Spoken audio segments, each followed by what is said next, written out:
Sud Radio André Berkoff. Berkoff dans tous ses états, ça balance pas mal sur Sud Radio. Vive, elle n'est pas captive, c'est une merveilleuse chanson de Guy Béard. Mais quand l'eau se libère, ça peut aller très loin, ça peut faire très très très mal.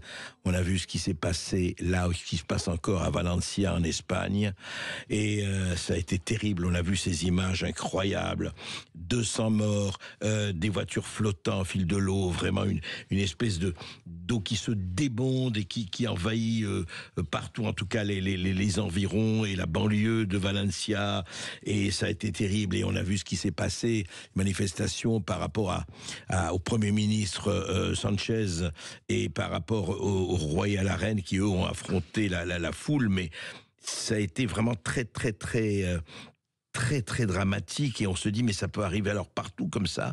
L'eau, ça y est, l'eau secoue ses puces, l'océan, la mer Méditerranée secoue ses puces et ça sort. Alors qu'est-ce qui se passe exactement? Bonjour Christine Autuil. Bonjour André. Alors vous êtes journaliste, vous êtes en ce moment, il se fait que vous passiez des vacances à Valencia et que vous étiez donc là-bas. Et dites-moi ce que d'abord vous avez entendu, vu, qu'est-ce qui s'est passé? Oui, Christine? Ah, on ne vous entend pas là, on ne vous entend plus. Ah oui, ça y est, vous nous entendez, Christine? Oui, je vous entends. Bon, très bien, voilà, ça va, on vous entend aussi.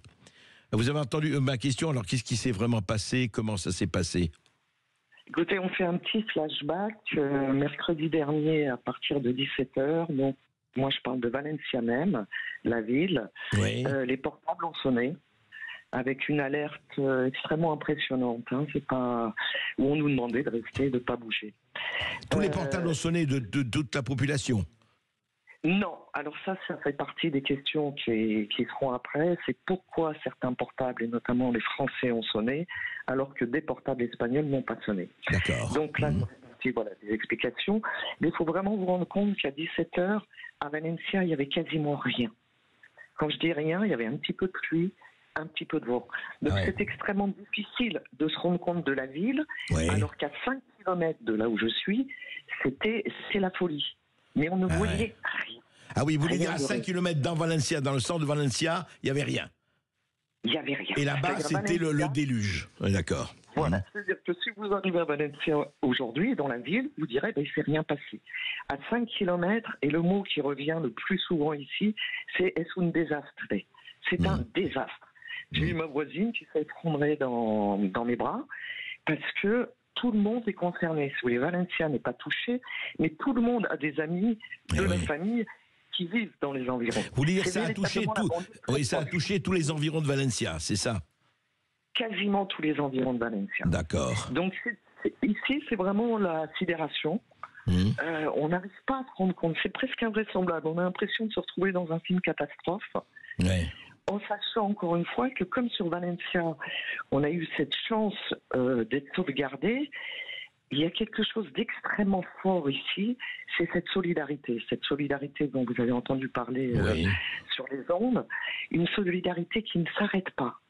Ce week-end, c'est extraordinaire de voir, je dis extraordinaire dans un mot, bien sûr. Malgré tout, voilà, c'est vous voyez des jeunes avec de la boue, des pantalons boueux, qui partent avec leurs pelles, qui font 3-4 km à pied, puisque c'est pas accessible, qui se mobilisent. Toutes les associations, on voit les magasins sont effectivement un petit peu vides, puisque toute l'eau part, le lait, puisqu'ils n'ont rien. Donc c'est ce paradoxe où il y a l'horreur d'un côté et la sidération de l'autre, où on n'arrive pas presque à imaginer. Il faut être dehors pour voir les pleurs. Les pleurs, la colère, vous parliez de colère. Oui, il y a une colère effectivement, puisque les militaires sont arrivés que ce week-end. Oui, c'est ça. Les militaires sont arrivés, c'est-à-dire que ça a commencé mercredi, et ils sont arrivés quoi, vendredi, samedi, c'est ça? Ils sont arrivés ce week-end. Ce week-end. Voilà. Donc, il faut comprendre le peuple espagnol qui est un peuple chaud. Donc, ils ont réagi. Et quand je vous dis, c'est une leçon de solidarité, c'est une leçon des jeunes qui nous donnent.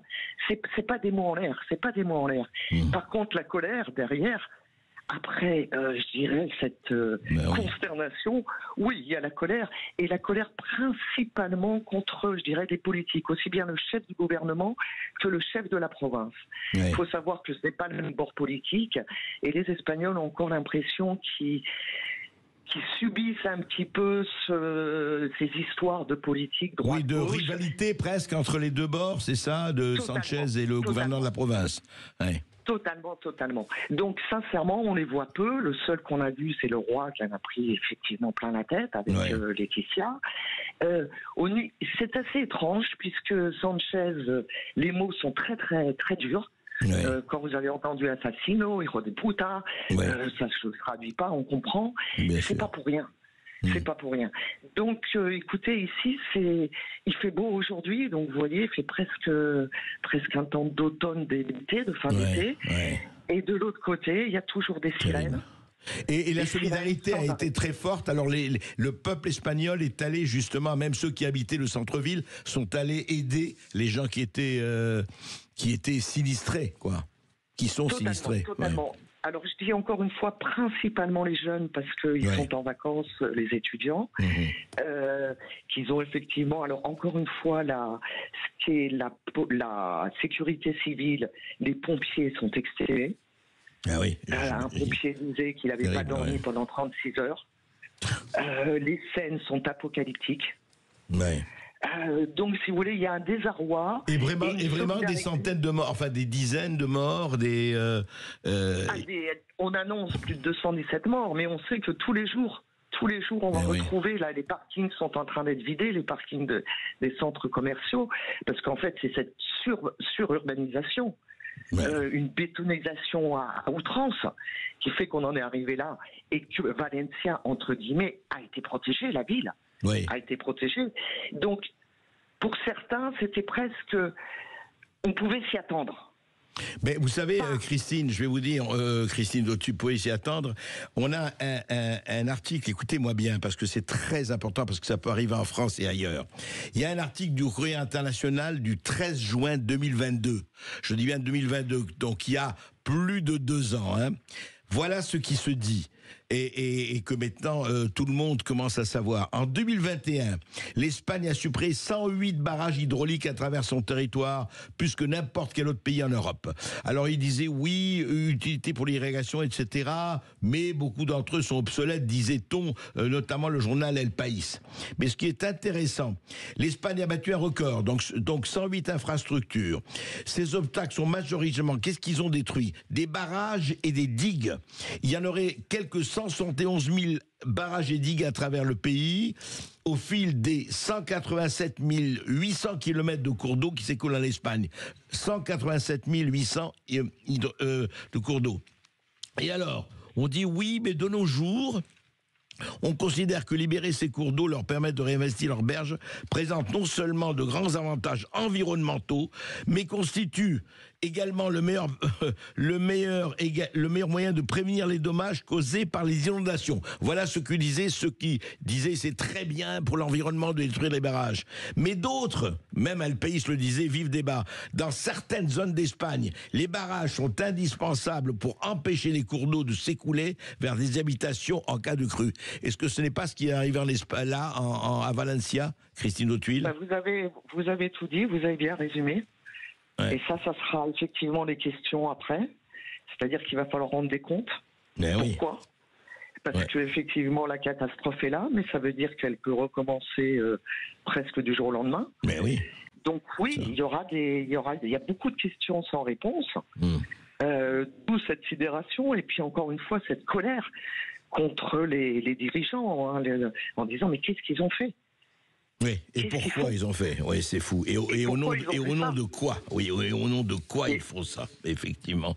Les barrages hydrauliques, voilà. Alors, on dit que c'est la stratégie de l'Union européenne en faveur de la biodiversité, parce que je rappelle quand même que c'est l'Union européenne, cette destruction s'inscrit, je le dis encore, c'est l'article du Courrier international d'El País, la destruction de plusieurs barrages hydrauliques s'inscrit dans une stratégie de l'Union européenne en faveur de la biodiversité biodiversité.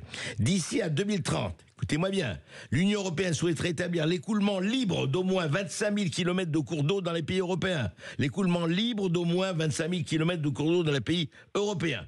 Voilà. Et dans un rapport publié en 2021, donc il y a 3 ans, la branche espagnole de l'ONG WWF a identifié 5400 barrages comme prioritaires à la démolition en Espagne, ce qui, selon elle, pourrait libérer plus de 17 000 km de cours d'eau, conclut El País. Alors, est-ce que c'est lié ou pas, à votre avis, Christine Dautuil? Forcément, Ouais. forcément, c'est ce qu'il dit ici, ça, forcément. On enlève des barrages, on connaît les conséquences. Donc, encore une fois, c'est l'après maintenant. Sous les questions, on peut pas revenir en arrière. Donc, qu'est-ce qui va se passer? Maintenant, il y a ce problème sanitaire, puisque la boue est en train de s'évacuer, les cadavres remontent, l'odeur est insupportable là-bas. C'est pour ça que vous voyez des masques. Ouais. Donc, c'est tout l'après, cette reconstruction. Il y a des immeubles qui commencent à tomber. Oui, donc, si vous voulez, à l'heure actuelle, je dirais que les habitants, etc., c'est l'urgence première. Comment peut-on aider?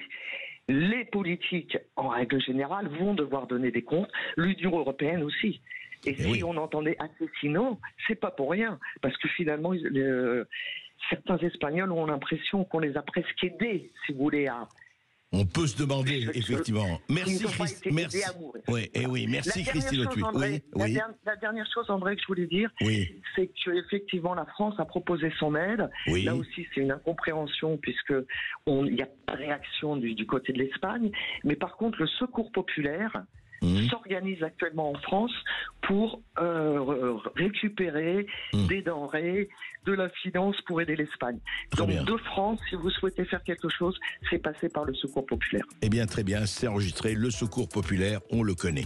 Merci Christine Dautuil et merci pour votre témoignage. André. Sud Radio, c'est votre opinion qui compte. Je vous félicite pour vos émissions. C'est toujours un plaisir. Je déguste votre émission. Sud Radio, parlons vrai.